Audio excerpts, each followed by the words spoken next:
All right. Thank you, Dave. Good morning, commissioners.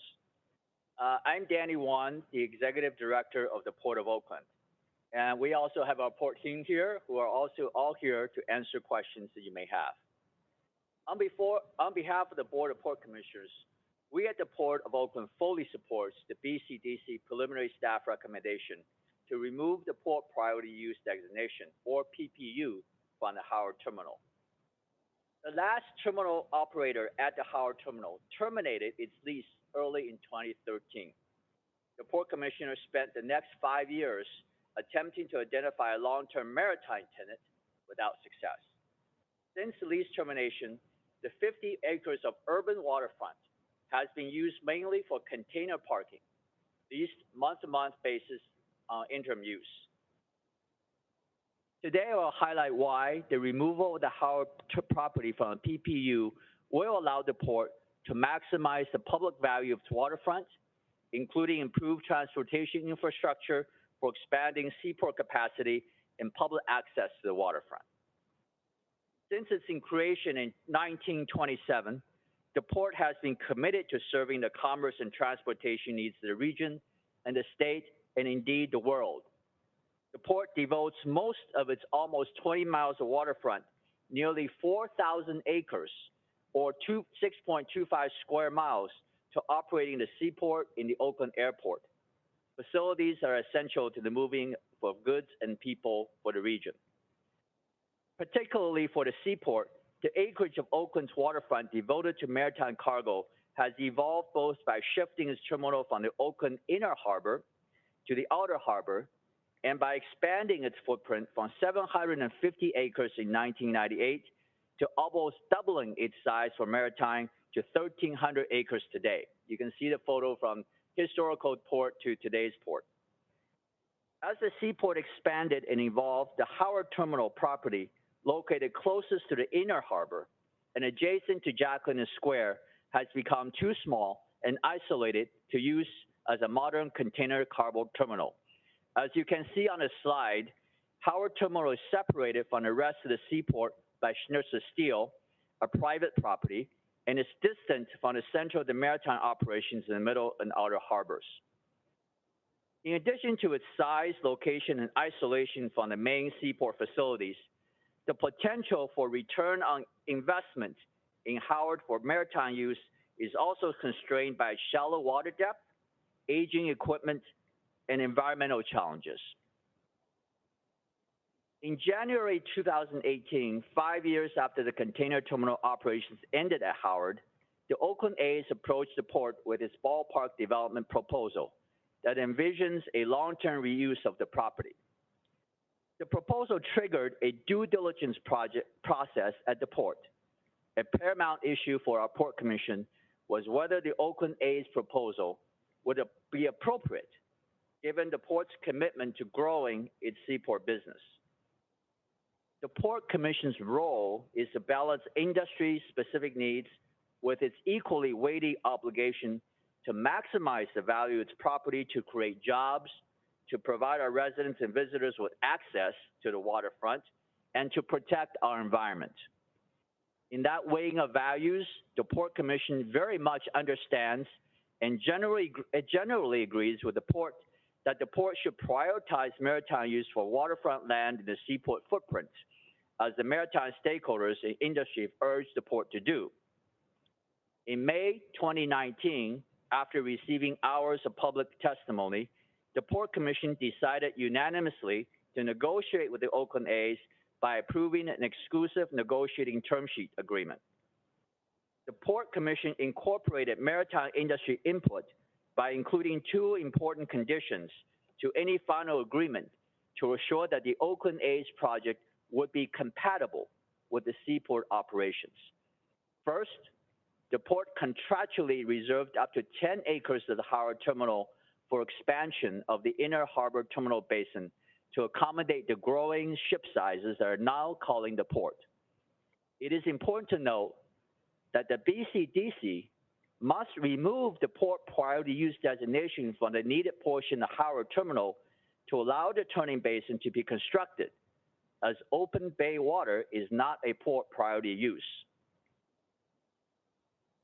Secondly, the Port Commission required the incorporation into the project or its EIR a set of measures, designs, and operation standards to ensure that the Oakland A's project will not interfere with seaport operations. These are known as seaport compatibility measures. The Port Commission's agreement to negotiate was followed by 3 years outreach to maritime and community stakeholders in supplying information to the city staff on seaport compatibility measures for inclusion in its EIR. Then on February 17, 2022, the Oakland City Council certified the environmental impact report, which includes a comprehensive set of seaport compatibility measures that are designed to address maritime navigation, safety, seaport access, and traffic routing, and the avoidance of vehicular conflict, including rail safety. The illustration on the slide here shows the rendering of one of the compatibility measures included in the project.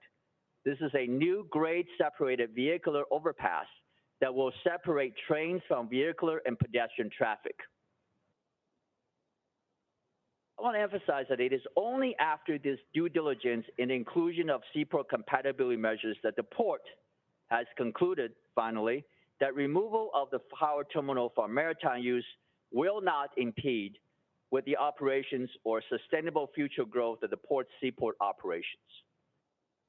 I appreciate the BCDC staff for engaging in many intensive study sessions with port staff, including questions raised by the members of the Seaport Planning Advisory Commission.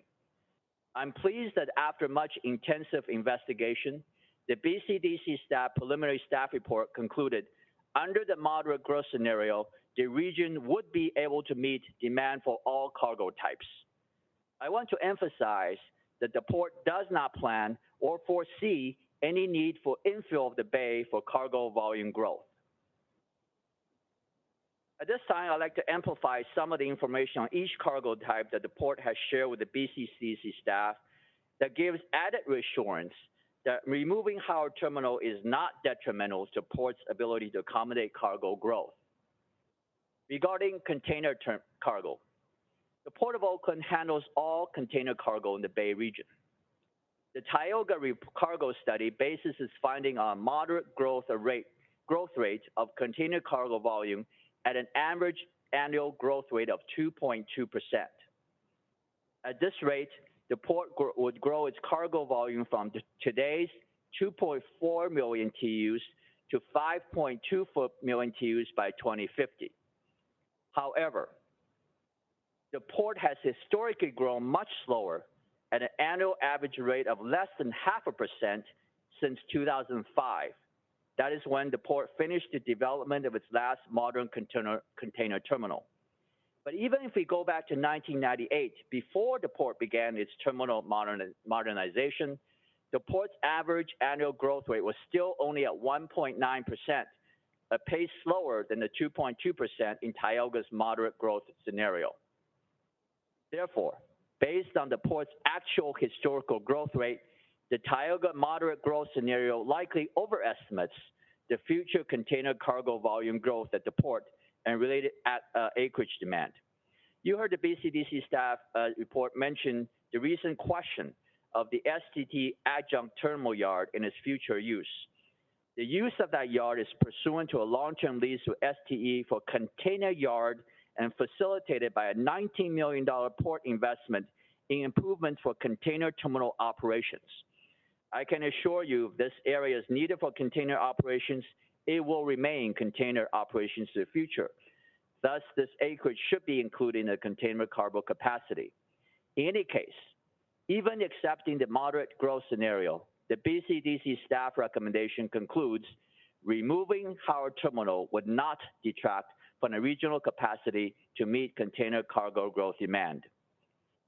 The same is true for bulk cargo.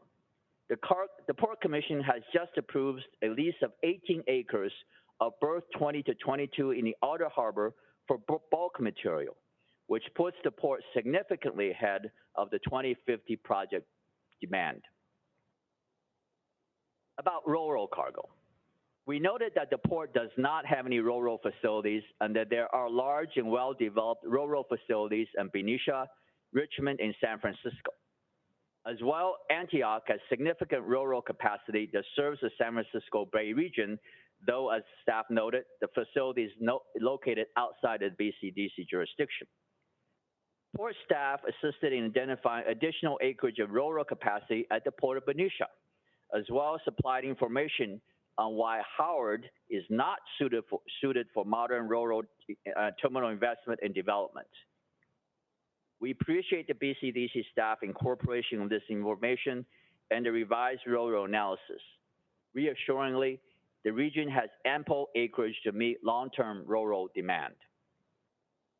The Port concurs with the BCDC staff recommendation that there is sufficient acreage to provide for ancillary uses, such as truck parking and chassis storage, under any forecast growth scenario. In addition to the 305 acres of ancillary backlands, the Port and the city have specifically designated 30 acres for dedicated truck parking. I want to conclude my presentation by noting two important policy considerations that, as the BCDC staff report notes, are not factored into the Tioga forecast, but are nonetheless important for this commission to consider as part of the Port's priority use discussion. These considerations are environmental sustainability and financial feasibility. I want to give a couple examples where factors of financial feasibility and environmental sustainability, including environmental justice concerns, may significantly impact the analysis of acreage availability for seaport use and cargo volume forecasting. First is the need to invest in sea level rise resilience. The Howard Terminal will be one of the first maritime locations of the Port where rising sea levels from climate change will flood, beginning in 2030. Any long-term development of Howard will need to provide significant financial returns to justify investing in raising the level of the site, as well as the remediation of toxics that have been capped at the site. This slide from BCDC's Adapting to Rising Tide shows Howard Terminal's vulnerability by 2050. Only a highly capitalized and high-density development project such as the Oakland A's proposed development can provide this kind of investment. Therefore, when it is argued that Howard Terminal should be available for long-term cargo use, the feasibility of financing such a use on a relatively small and constrained site will not yield the return necessary. A second factor is environmental justice and sustainability.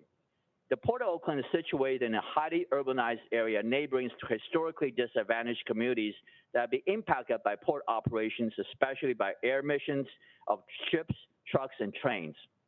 In this context, any cargo volume growth projection should be balanced and weighed with the impact on the environment.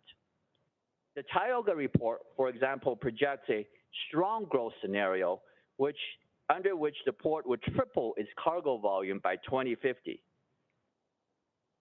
Triple.